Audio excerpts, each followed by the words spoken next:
Alright, ladies and gentlemen, I'm here on the show to do the second SEC semifinal here between number 6 Florida and number 7 Texas A&M after they advanced to the semifinals here after their wins last night. And ultimately, Florida ends up with a huge second half to get a 95-90 win. I'm here to give my reaction to this game. Florida just shot the lights out from 3. Texas A&M did throughout most of the first half, pretty much all the first half. They shot well from the floor, shot well from 3. But ultimately, in the second half, they cooled off. Near the end, they were able to get the game back close when they were down by 11. They were able to get to the free throw line, get a few stops, get the game close, making free throws. They got to about a 4-point game, but they can never really get any closer. Florida shot the freaking lights out from 3, 14 of 26, 53.8% from 3, and Texas A&M started off like 6 of 10, 6 of 11. They started off good, but in the second half they really cooled off, really couldn't make many besides maybe, they made 2 threes in the second half. And they controlled the majority of the first half. They were up like 40 to 23. But Florida, with a good run, led by Nazir, what the fuck is his name? Something Denzel Aberdeen, led a good run in the first half that really kept Florida in this game because they were kind of struggling, to be honest, but Aberdeen really led a good spark. And that led Florida to having an 8-point game at halftime after Texas A&M was red hot. But Florida was able to catch fire in the offensive end, nailing threes. While Texas A&M was still scoring, Florida was able to keep up with them, and that was big into the second half where they outscored them 53-40, and shot 14 of 26 from 3, and shot 49% overall. Shot really good from the free throw line, 77.1%. So they shot really well from really everywhere from the field, from 3, and from the free throw line. After that Georgia game, they've really improved their free throw shooting these last 2 games. But I want to give a big shout to Denzel Aberdeen, who was their leading scorer, 20 points. The Denzel Aberdeen game, man, he's having the game of his life. He had the game of his life. Big time game. He stayed ready, and when his number was called, he shot the ball with confidence. When he saw that first shot going down 40-26, he just started making shots. He got himself to the line, defended, got after, and made effort plays for Florida. He didn't cheat Florida with his minutes, which resulted in a huge lift. He just had the freaking game of his life to really help Florida win this game. He was phenomenal. Signature win for the Gators, Todd Golden era.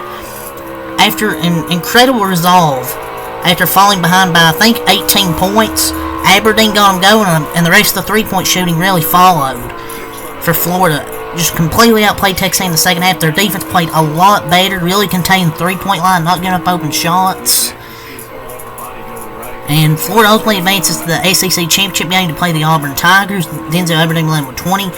Texas A&M has 7 Q1 wins, 13 Q1/2 wins in the top 20 straight of the schedule. If not for the 5 Q3 losses, the Aggies would be a slam dunk tournament team. I still think they're probably going to make it anyways, but Aberdeen was phenomenal. Also had 4 steals. He was excellent on the defensive end as well. 6 of 9 from the floor, 4 of 5 from 3, 4 of 4 from the free throw line. Was excellent offensively and defensively, and just excellent. When they were down by 18, I was like, this game's over. But then they made a solid run to keep the game within reach, and then completely outplayed Texas A&M in the second half. I think Texas A&M kind of just ran out of energy. I think they were tired from the game last night with Kentucky, where they had that game with Ole Miss, then Kentucky, and then that first half in this game they played over the second half. They just kind of looked tired, just didn't play as well. Alex Condon, 9 points, 9 rebounds, 2 assists. Hanlogton, 3 rebounds. Will Richard, 19 points, 4 rebounds. Tyree Samuel, 15 points, 5 assists, 5 rebounds. Zion Pullen, 15 points, 5 assists, 4 rebounds. This was one of the biggest pickups for Florida in the transfer portal, in my opinion, because they didn't really have a set point guard until they got Zion Pullen. I think they got him in like June. They didn't get him until June, which was a big move for him because his assist-to-turnover ratio is really good. Walter Clayton, 16 points, 2 assists, 3 rebounds. Walter Clayton had a great game. 5 of 10 from 3, so great game from him. And he's one of the best 3-point shooters in the ACC this year, outside of Reed Shepherd. And he hit a big and one.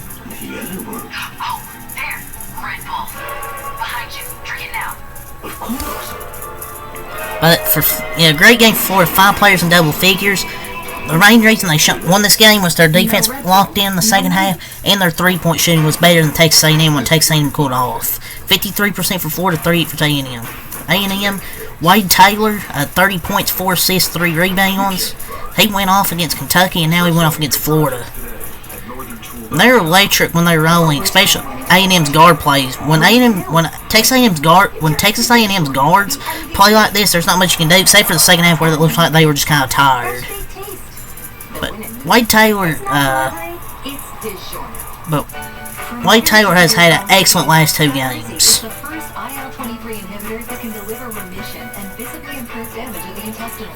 So you gotta give credit to Wade Taylor. He really showed up these last 2 games. Radford, 18 points, 3 assists, 8 rebounds. Obaseki, 12 points, 5 rebounds. So those 3 played really well. Outside of that, not really much else. Jace Carter, 5 points. Anderson Garcia, 7 points, 3 rebounds. Henry Coleman, 2 points, rebound. Man, he's been good for Texas A&M, but this year it's kind of been irrelevant. Hayden Hefner, 2 rebounds. Waldens Levesque, 2 points. Solomon Washington, 18 points, 2 assists, 10 rebounds. Great game from Solomon Washington. Baltimore was just that big second half from Florida outscoring by 13 that really broke this game open. Texas A&M was down 11 with like 3 minutes. And Texas A&M tried to rally back, getting free throws, getting some stops. Ultimately, Florida was just the better team in the second half. Like Texas A&M had all the momentum rolling in the first half, but now getting to the rim, now in threes, but Florida kept within reach and was able to just pretty much pull away with them second half. Pretty much, they really choked this second half. But they played as hard as they could. I felt like they were just tired in the second half. I felt like that energy just ran out. But they're still a tournament team. Just congratulations to Florida. So they're advancing to the ACC Championship to play Auburn tomorrow. So yeah, that's all I'm saying. Until next time, have a lot, peace, and I'll see you guys tomorrow for the ACC Championship.